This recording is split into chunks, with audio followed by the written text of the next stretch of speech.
کوڑے کا بادشاہ۔ ایک دن فہد اپنے دوستوں کے ساتھ پارک میں کھیل رہا تھا۔ کھیلنے کے بعد سب نے چاکلیٹ کھائی۔ فہد نے اپنی چاکلیٹ کا کاغذ کھانے کے بعد زمین پر پھینک دیا۔ اس کے دوست علی نے فوراً کہا، فہد، کوڑا ہمیشہ کوڑے دان میں ڈالنا چاہیے۔ لیکن فہد نے شرارت سے مسکراتے ہوئے جواب دیا، کچھ نہیں ہوتا، یہ بس ہوا میں اڑ جائے گا۔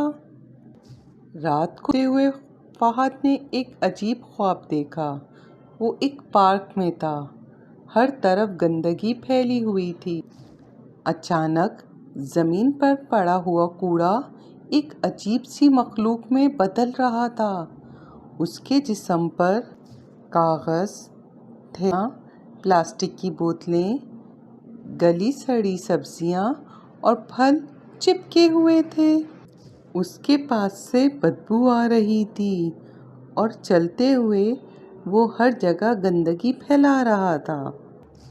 اس مخلوق نے اپنی آواز میں گرج کر کہا، میں کوڑے کا بادشاہ ہوں، تم سب نے مجھے بنایا ہے اور اب میں اس گاؤں پر راج کروں گا۔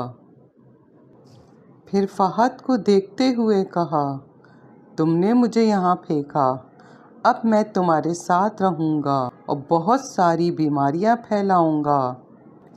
فہد اور اس کے دوست ڈر گئے اور خوف سے کانپنے لگے۔ ڈرتے ہوئے کہنے لگے، نہیں، اب ہم دوبارہ ایسا نہیں کریں گے۔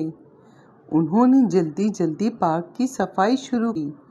کوڑے کا بادشاہ کمزور ہو کر چھوٹا ہوتا گیا۔ بچے یہ دیکھ کر خوش ہونے لگے۔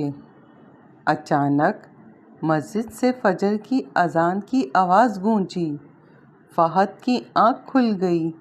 اوہ، میں تو خواب دیکھ رہا تھا۔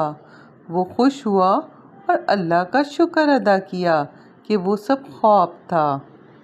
اس نے اپنی امی کو یہ خواب سنایا۔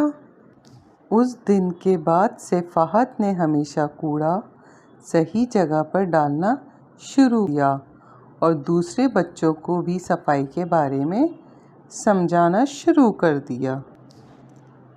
سبق: پیارے بچوں، اس کہانی سے ہمیں یہ سبق ملتا ہے کہ ہمیشہ کوڑا کوڑے دان میں ڈالنا چاہیے تاکہ ہمارا ماحول صاف اور خوبصورت رہے۔ گندگی نہ صرف ہمارے ماحول کو خراب کرتی ہے بلکہ یہ بیماریاں بھی پھیلاتی ہے۔